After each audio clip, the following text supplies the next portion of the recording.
Boa noite, meu irmão, boa noite, minha irmã. Mais uma noite que Deus nos concede a graça de nós estarmos reunidos para esse nosso culto de toda quinta-feira. Culto este dedicado à oração e à pregação da palavra. Como você bem sabe, nesse formato, nos reunimos inicialmente às 19h30 em uma sala virtual de oração e agora nos colocamos diante das Escrituras para meditarmos na palavra de Deus, ouvirmos a exposição do texto sagrado. E nessa noite eu convido você a abrir a sua Bíblia no Salmo de número 7. Salmo de número 7 é o texto para a nossa meditação nesta noite. E assim nos diz a palavra do Senhor. Senhor meu Deus, em ti me refugio. Salva-me e livra-me de todos os que me perseguem, para que, como leões, não me dilacerem nem me despedacem, sem que ninguém me livre. Senhor, meu Deus, se assim procedi, se nas minhas mãos há injustiça, se fiz algum mal a um amigo ou se poupei sem motivo o meu adversário, persiga-me o meu inimigo até me alcançar. No chão me pisoteie e aniquile a minha vida, lançando a minha honra no pó. Levanta-te, Senhor, na tua ira, ergue-te contra o furor dos meus adversários. Desperta-te, meu Deus, ordena a justiça. Reúnam-se os povos ao teu redor, das alturas reina sobre eles. O Senhor é quem julga os povos. Julga-me, Senhor, conforme a minha justiça, conforme a minha integridade.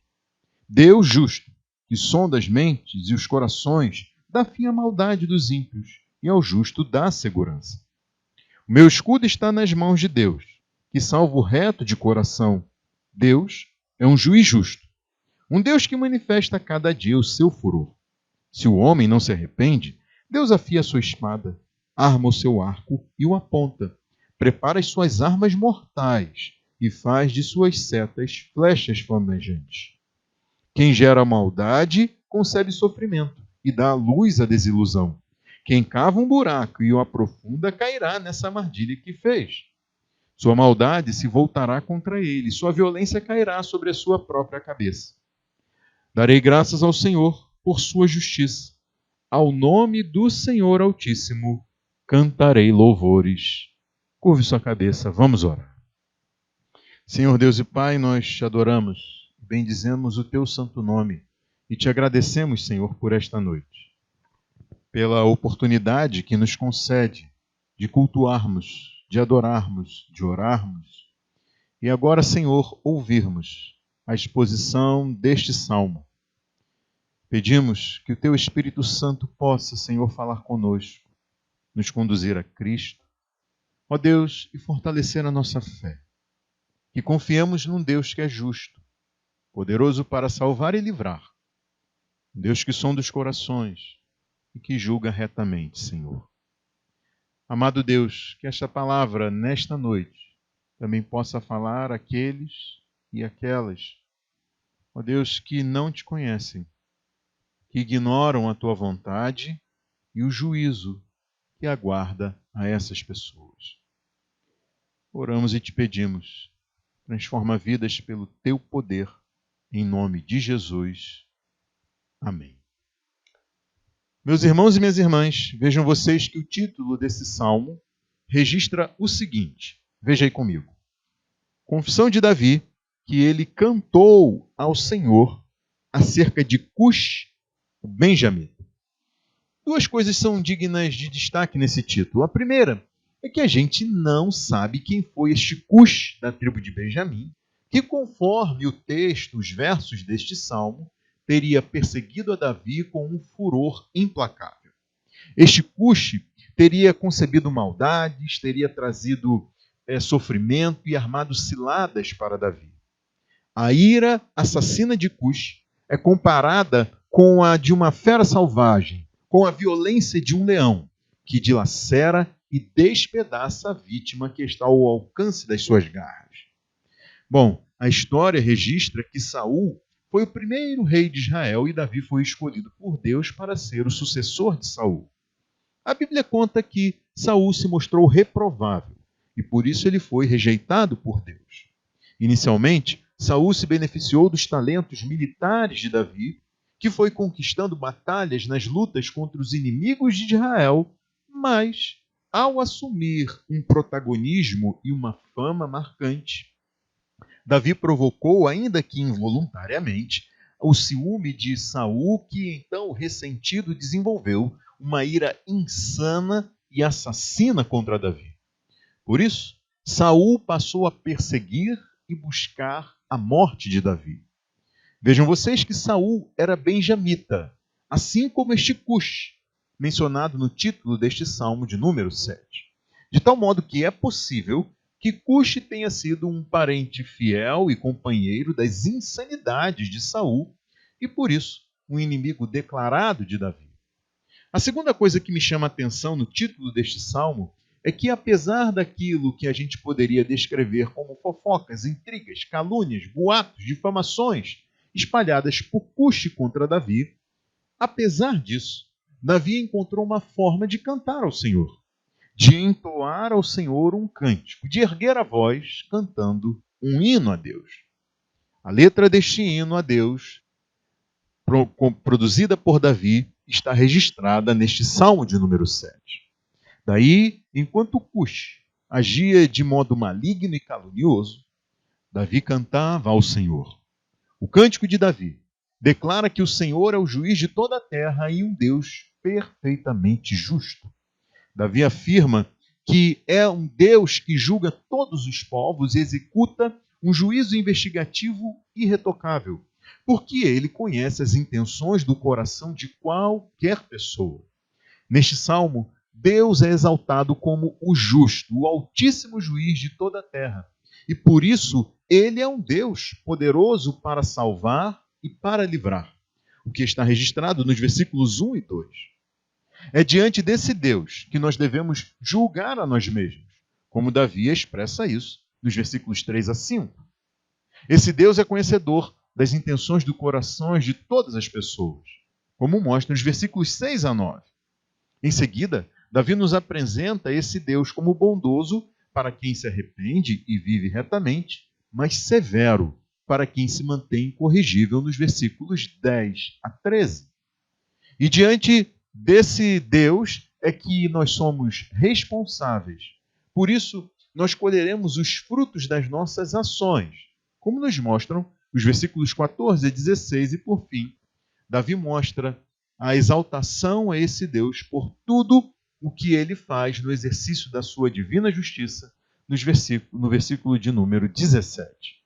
Daí a gente pode perceber que este salmo de número 7 ele tem assim uma estrutura que se parece com a ponta, com a seta de uma flecha.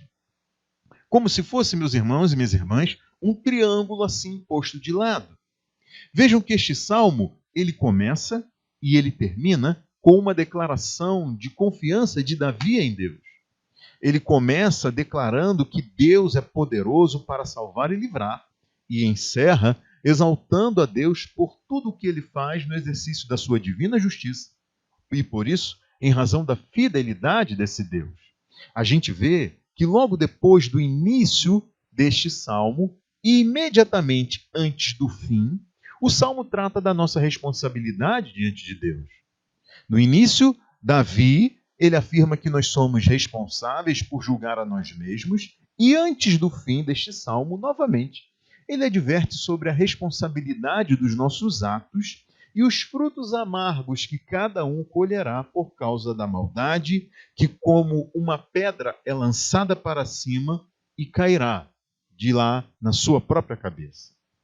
E lá perto da ponta desta flecha, desta estrutura em forma de seta, lá perto do vértice desse triângulo posto de lado, nós vemos que a bondade e a severidade de Deus, que conhece as intenções dos corações de todas as pessoas, são colocadas como advertências para todo mundo, como uma convocação ao arrependimento e um incentivo a uma vida de verdadeira retidão. Então, meus irmãos e minhas irmãs, este salmo é um cântico de Davi ao Senhor, o supremo e justíssimo juiz do universo. E também é um chamado ao arrependimento, é um incentivo à prática da justiça conforme as leis, os mandamentos e a vontade do Senhor. Deus se mostra bondoso para quem se arrepende e vive retamente, mas se mostra implacável contra quem se mantém obstinado diante das advertências da justiça divina. Daí aqui nesta noite, nós veremos que Deus conhece os pensamentos e as intenções de todos. Por isso, seu juízo é perfeito e sua justiça digna de louvor. Deus conhece os pensamentos e as intenções de todos, e por isso o seu juízo é perfeito e a sua justiça digna de louvor. E exatamente por ser quem é, que nós podemos confiar que Deus é poderoso para salvar e livrar. Ele é refúgio seguro para quem nele confia, como Davi escreve nos versículos 1 e 2 desse Salmo de número 7. Mas antes, vejam que a primeira vez que Davi esteve diante de Saul se deu em uma circunstância muito especial na história de Israel. Os filisteus estavam acampados para a guerra contra Israel e tinham proposto uma batalha homem a homem para determinar a nação vencedora. Golias era o herói guerreiro dos filisteus, um gigante, experimentado na batalha que todos os dias desafiava o exército israelita. Foi nessa ocasião que Davi se dispôs a lutar contra Golias. E então ele disse a Saul: ninguém deve ficar com o coração abatido por causa desse filisteu, teu servo irá e lutará com ele. Respondeu Saul: você não tem condições de lutar contra esse filisteu, você é apenas um rapaz, e ele é um guerreiro desde a mocidade. Davi, entretanto, disse a Saul: teu servo toma conta das ovelhas de seu pai. Quando aparece um leão ou um urso e leva uma ovelha do rebanho, eu vou atrás dele, dou-lhe golpes e livro a ovelha de sua boca. Quando se vira contra mim, eu pego pela juba e lhe dou golpes até matá-lo. Teu servo pôde matar um leão e um urso. Esse filisteu incircunciso será como um deles, pois desafiou os exércitos do Deus vivo. O Senhor, que me livrou das garras do leão e das garras do urso, me livrará das mãos desse filisteu. Daí, quando a gente lê as declarações de confiança de Davi em Deus, aqui nos versículos 1 e 2 deste salmo, veja aí comigo, meu irmão, minha irmã. Senhor, meu Deus, em ti me refugio, salva-me e livra-me de todos os que me perseguem, para que, como leões, não me dilacerem nem me despedacem, sem que ninguém me livre. Quando nós lemos essa declaração de confiança de Davi em Deus, a gente percebe que Davi estava falando de algo que ele conhecia muito bem, algo com que ele tinha experiência pessoal. No ofício de pastor de ovelhas, Davi tinha de enfrentar feras selvagens e predadoras que investiam contra as inofensivas ovelhas. Essas feras não obtinham sucesso porque Davi estava ali próximo das ovelhas. Ainda que ele não impedisse a investida de um leão contra uma das ovelhas do rebanho, ele imediatamente enfrentava essa fera assassina. Ainda que a ovelha já estivesse na boca do leão, pronta para ser devorada, dilacerada, despedaçada, Davi tirava a ovelha da boca da fera. E ainda que essa fera se voltasse contra ele, ele agarrava aquele leão pela juba, o golpeava até matá-lo. E daí foi que nesta ocasião, diante de Saul, Davi disse que foi capaz de matar um leão. Então, ainda que Golias fosse um gigante experimentado na batalha, um assassino treinado nas guerras desde a mocidade, se o Senhor, e esse é o ponto mais importante das palavras de Davi, registradas lá no segundo livro de Samuel, se o Senhor o livrou das garras do leão, como não o livraria das mãos de Golias? Davi disse para Saul, e ele está dizendo para nós hoje, através deste salmo de número 7, o seguinte: eu sei o que é livrar ovelhas da boca de feras selvagens. Mas querem saber de uma coisa? Diante do Senhor sou eu a ovelha. E o meu Deus sempre se mostrou poderoso e eficaz para me livrar dos leões que enfrentei. Então, é nele que eu confio, não em mim, não na minha força, nem na minha habilidade. Eu confio no Senhor.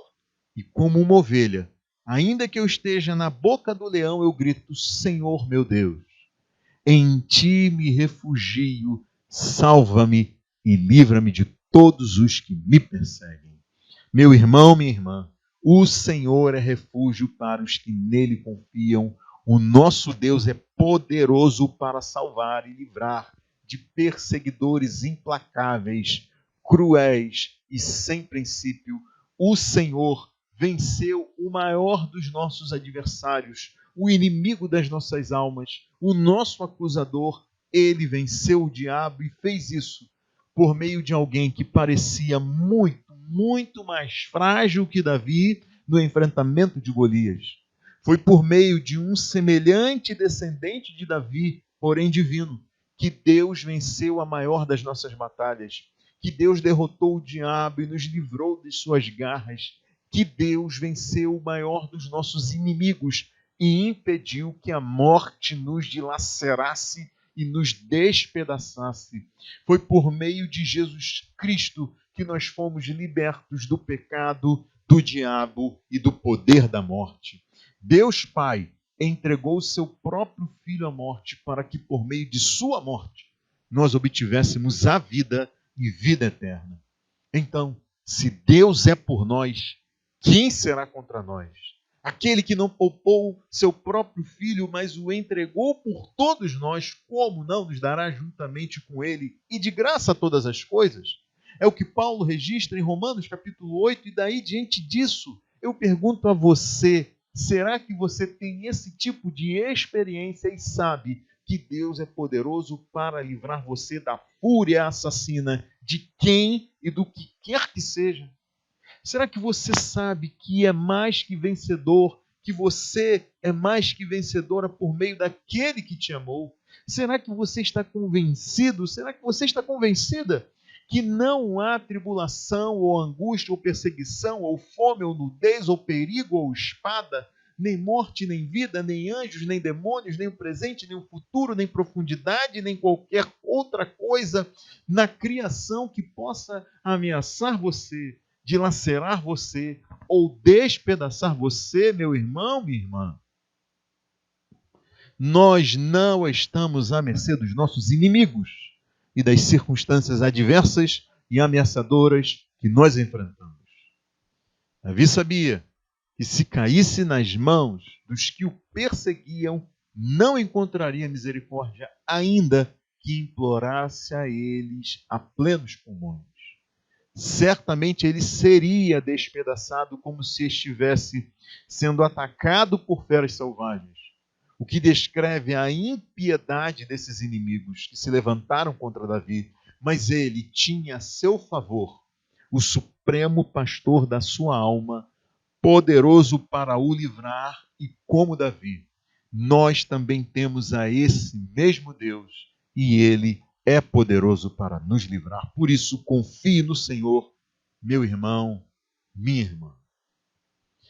Davi continua o seu cântico ao Senhor e se volta agora para si, a fim de fazer um auto-julgamento e avaliar a sua própria vida. Davi afirma que diante de Deus, o justo juiz, não podemos nos enganar. Devemos julgar a nós mesmos. E ele escreve isso nos versículos 3 até o de número 5. Vejam, eu irei ler estes versículos em outras traduções para que a gente tenha assim uma visão melhor do que Davi quis dizer aqui. Se você puder, ouça a minha leitura enquanto acompanha aí na sua Bíblia esses versículos 3 até o de número 5. Vamos lá. Uma primeira tradução diz assim: Senhor, meu Deus, se eu fiz isso, de que me culpam? Se cometi alguma injustiça, se paguei com o mal a quem estava em paz comigo, eu que poupei aquele que sem razão me oprimia. Então, que o inimigo me persiga e me alcance, pisoteie no chão a minha vida e reduza a pó a minha glória. Uma outra tradução registra assim: ó Senhor meu Deus, se tenho feito qualquer uma destas coisas, se cometi alguma injustiça contra alguém, se traí um amigo, se cometi sem motivo alguma violência contra meu inimigo, então que os meus inimigos me persigam e me agarrem, que eles me deixem caído no chão, morto e largado sem vida no pó. Só mais uma tradução, e ela diz assim: ouçam, ó Senhor meu Deus, se fiz o mal, se cometi alguma injustiça, se traí um amigo ou saqueei meu adversário sem razão, que meus inimigos me persigam e capturem, que me pisoteiem no chão e no pó arrastem a minha honra. Vejam que Davi, ele olhou para os seus adversários e para Deus e pensou: será, meu Deus, que em algum momento eu agi desta forma que tenho sido acusado por Cush e os demais aliados de Saul? Bom, meus irmãos e minhas irmãs, eu considero que essa é uma iniciativa recomendável para todos nós. Vejam primeiro que as ações pecadoras de outros devem servir não apenas para a nossa indignação, que até pode alimentar o nosso orgulho, um senso errado em nós de uma superioridade moral, mas vejam que os pecados de outros devem servir para que nós pensemos sobre nós mesmos, para que sejamos refreados de praticar o mal e também para que nós evitemos a injustiça que se torna tão flagrante em outros, aos nossos olhos, mas que a gente quer justificar quando somos nós que a praticamos. Nós que cremos em Cristo e conhecemos bem o lamaçal do qual fomos tirados, que sabemos o que custou sermos lavados no sangue de Jesus e o quão sedutor e mortal é o assédio do pecado, nós devemos, mais do que quaisquer outros, praticar o juízo próprio. Devemos investigar continuamente os nossos corações e pedir que o Espírito Santo nos auxilie nesse processo de auto-julgamento. Vejam que nas palavras de Davi, não se trata apenas de evitar fazer o mal, também há que se empenhar por fazer o bem. E é mais nisso que os filhos de Deus se revelam ao mundo, quando eles retribuem o mal com o bem. E aí percebam que em seguida nós vemos a razão de Davi se dispor a avaliar a própria vida neste salmo. Deus conhece as intenções dos corações de todas as pessoas. É o que Davi nos mostra aqui nos versículos 6 a 9. Vejam que primeiro ele clama no versículo 6 para que Deus se manifeste contra as injustiças que ele vinha sofrendo. Veja aí comigo. Levanta-te, Senhor, na tua ira. Ergue-te contra o furor dos meus adversários. Desperta-te, meu Deus. Ordena a justiça. E em seguida, Davi declara a jurisdição de Deus. O que eu quero dizer com isso é que um juiz, num tribunal humano, ele tem autoridade para julgar os casos que são designados para a corte em que ele preside. Porém, esse mesmo juiz não tem autoridade legal para sentenciar em quaisquer outros tribunais. Mas muito diferente é Deus. Ele é o juiz de toda a terra. Vejam aí comigo o que Davi escreve nos versículos 7 a 9. Reúnam-se os povos ao teu redor, das alturas reina sobre eles. O Senhor é quem julga os povos. Julga-me, Senhor, conforme a minha justiça, conforme a minha integridade. Deus justo, que sondas as mentes e os corações, dá fim à maldade dos ímpios e ao justo dá segurança. Meus irmãos e minhas irmãs, vejam que Davi pede que o Senhor convoque as nações diante dele e tome sua posição de autoridade sobre todos os povos para julgar cada homem, cada mulher. Essa autoridade universal de Deus, ela é descrita em todo o seu alcance e em toda a sua profundidade, na medida em que Davi declara que Deus sonda as mentes e os corações de todos. Os pensamentos e as intenções de todas as pessoas estão desvendados aos olhos do Senhor, e é por isso que ele é capaz de julgar com verdade. E eu digo isso porque no processo em um tribunal humano, o que se busca é a verdade possível de ser conhecida e desvendada. A verdade real, ela se torna, assim, inalcançável porque fatos podem ter ocorrido sem que tenham sido registrados de forma audiovisual essas ocorrências, ou porque as reais intenções das pessoas estão ocultas aos julgadores, conforme o interesse dessas pessoas investigadas em omitir, em esconder esta verdade real. Mas com Deus não é assim. Deus sabe o que alguém vai dizer antes dessa pessoa acionar os músculos e dar início ao movimento da sua língua. Ele não só sabe o que essa pessoa vai dizer, como conhece as reais motivações para que essa pessoa articule a sua fala e diga o que ela irá pronunciar. Deus conhece as mentes e os corações de todas as pessoas. Então pense comigo, como poderíamos imaginar ser possível argumentar com falsidade, mentira, engano ou dissimulação diante desse Deus que sonda os corações? Mas prosseguindo, Davi afirma tanto a bondade quanto a severidade de Deus. E ele mostra que Deus é bondoso para quem se arrepende e vive retamente, mas severo para quem se mantém incorrigível, como registra os versículos 10 a 13. Davi declara nesses versículos, acompanhe aí comigo na sua Bíblia, versículos 10 a 13. O meu escudo está nas mãos de Deus, que salva o reto de coração.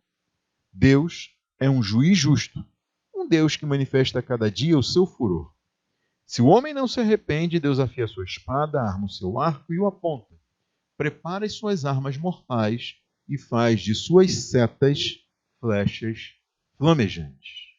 Meus irmãos e minhas irmãs, vejam que o justo juízo divino se manifesta na proteção e na salvação de quem é reto de coração e, igualmente, se manifesta no furor de Deus contra quem não se arrepende.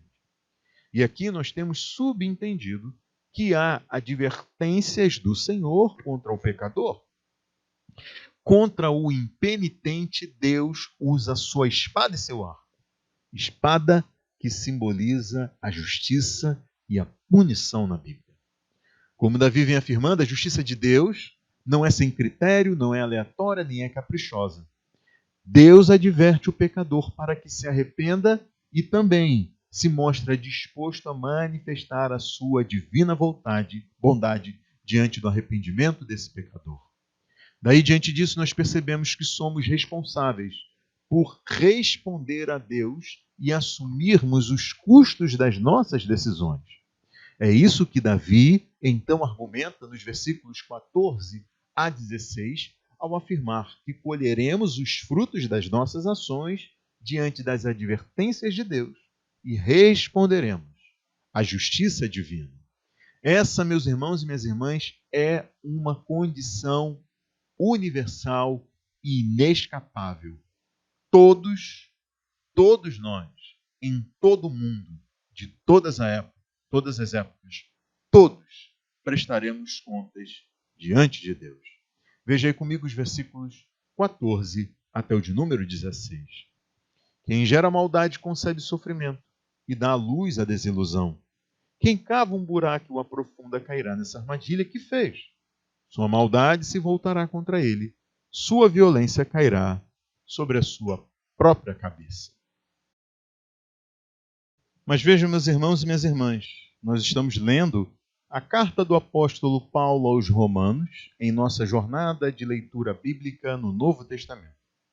E daí então os irmãos e as irmãs se lembrarão que em Romanos capítulo 2, versículos 5 a 16, o apóstolo faz advertências a uma pessoa. E essa pessoa, ela está simbolizando a humanidade.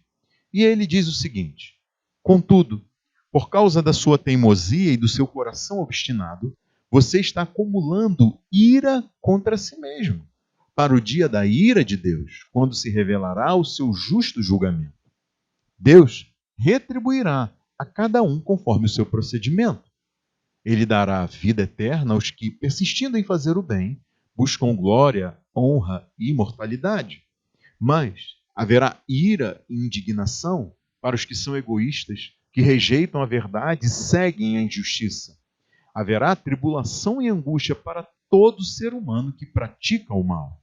Mas glória, honra e paz para todo que pratica o bem, pois em Deus não há parcialidade.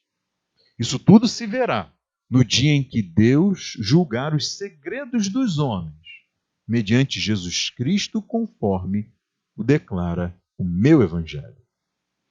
Deus há de trazer ira e indignação, tribulação e angústia a quem rejeita a verdade e segue a injustiça, a toda pessoa que pratica o mal.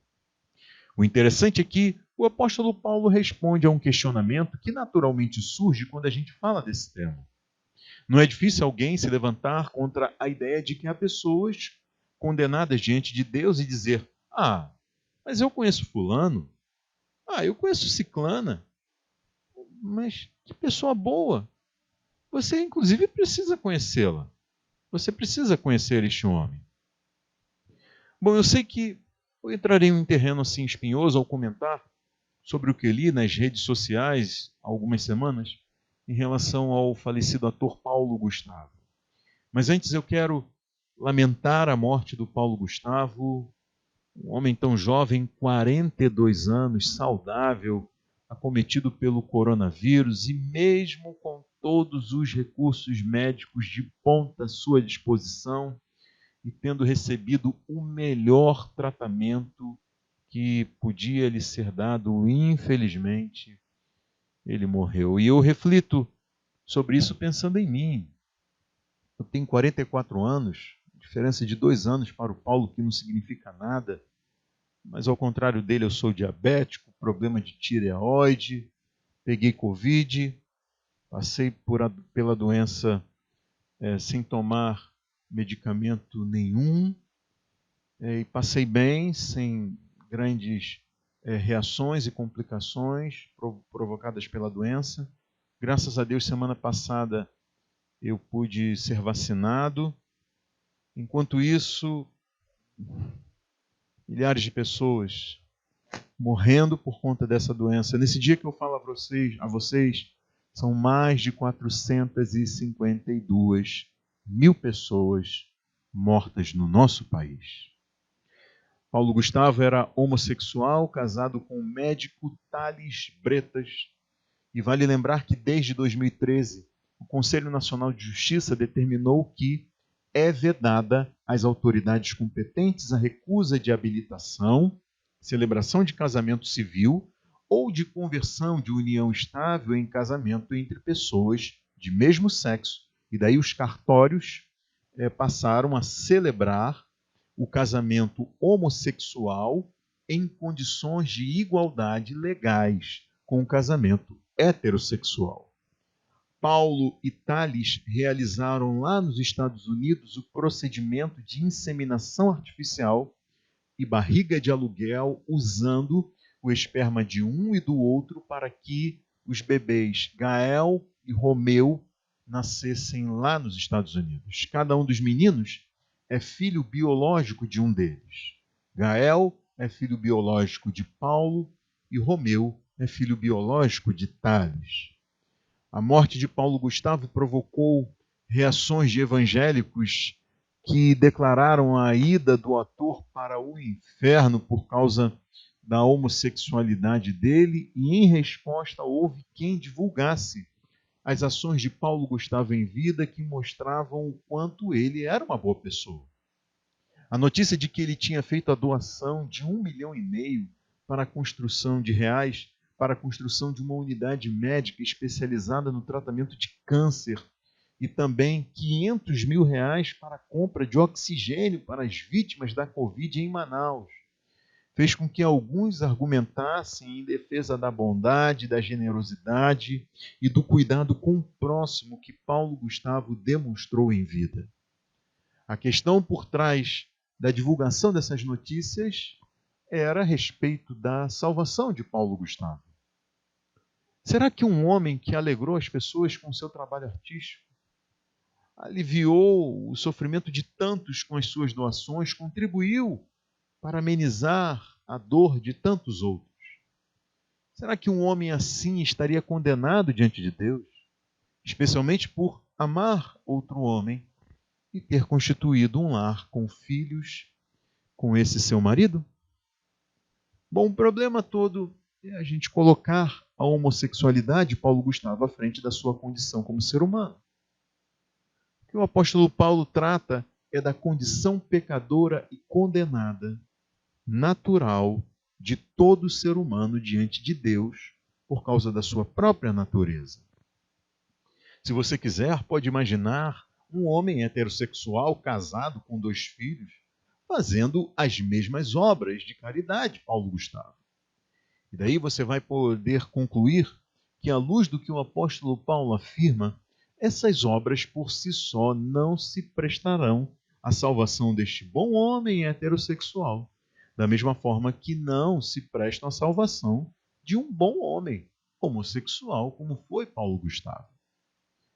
Em outra de suas cartas, o apóstolo Paulo chega ao ponto de dizer que nem mesmo se ele desse aos pobres tudo que possuía, nem se ele fizesse o maior dos sacrifícios pessoais e entregasse o seu corpo para ser queimado, nada disso teria valor.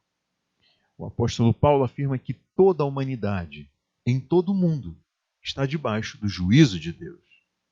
E se valendo das Escrituras Sagradas, ele afirma que não há nenhum justo sequer, e que ninguém é justificado diante de Deus baseando-se na obediência à lei, o que significa dizer que ninguém é justificado diante de Deus baseando-se nas suas boas obras, ou então na sua ética e na sua moral elevada demonstradas no seu dia a dia. O apóstolo Paulo afirma que há uma justiça de Deus, essa mediante a fé em Jesus Cristo para todos os que creem. Não há distinção, pois todos pecaram e estão destituídos da glória de Deus, sendo justificados gratuitamente por sua graça, por meio da redenção que há em Cristo Jesus. Deus ofereceu como sacrifício para propiciação, mediante a fé, pelo seu sangue, demonstrando a sua justiça. Em sua tolerância, havia deixado impunes os pecados anteriormente cometidos, mas, no presente, demonstrou a sua justiça, a fim de ser justo e justificador daquele que tem fé em Deus.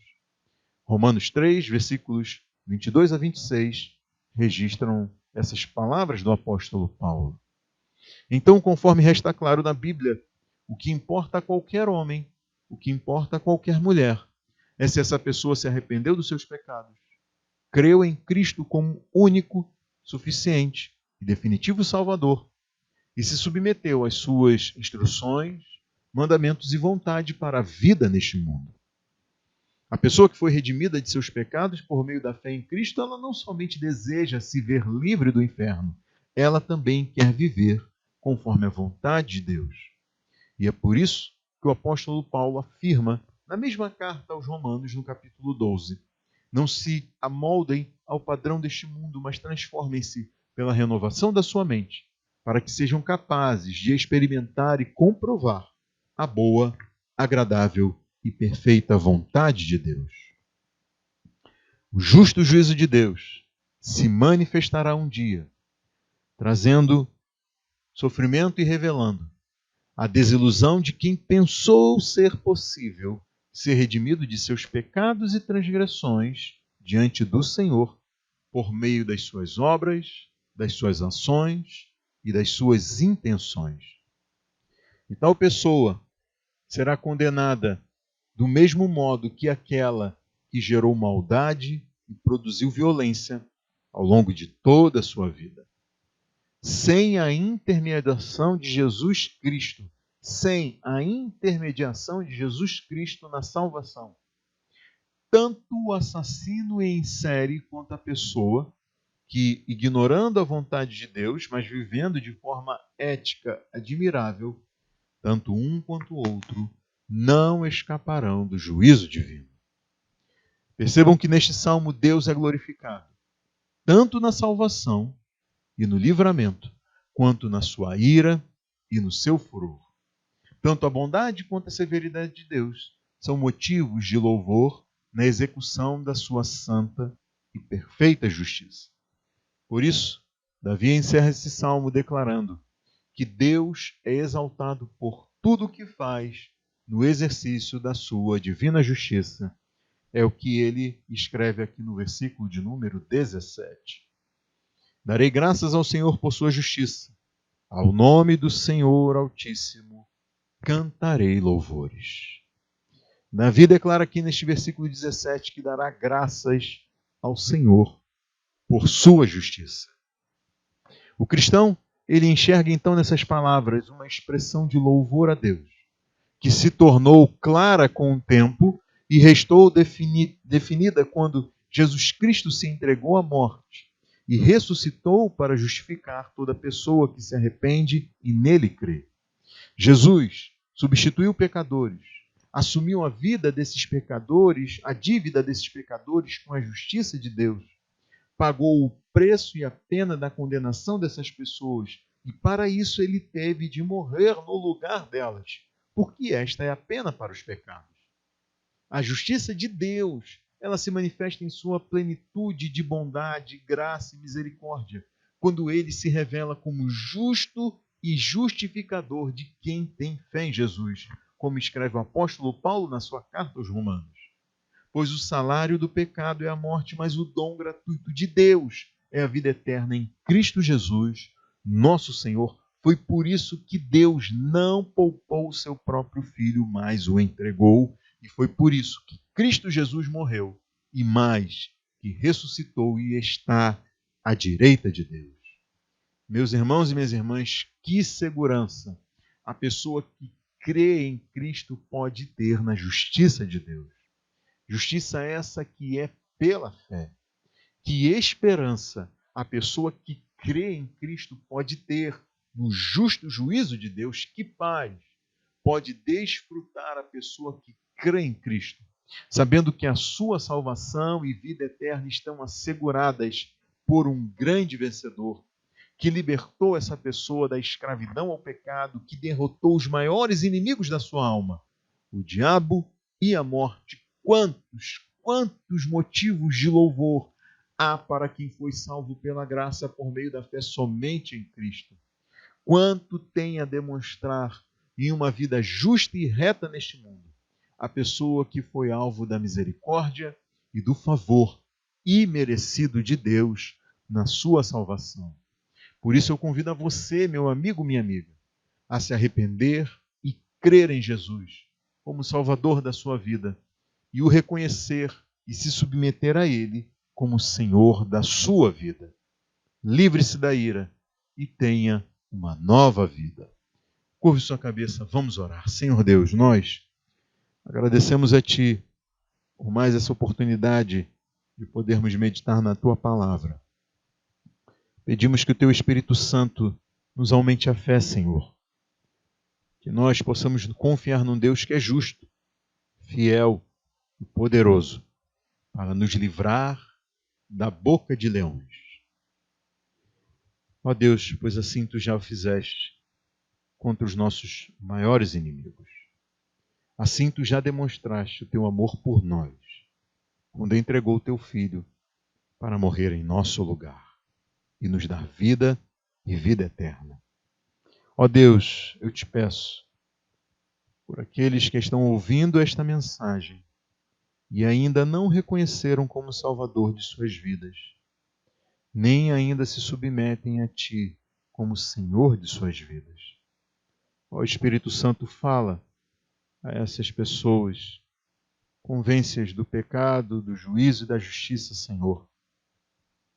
Traz a elas, Senhor, a elas a consciência dos seus pecados e transgressões e da perdição na qual elas se encontram e na qual perecerão se não se arrependerem e se não crerem em Cristo. Peço isso em nome de Jesus. Amém.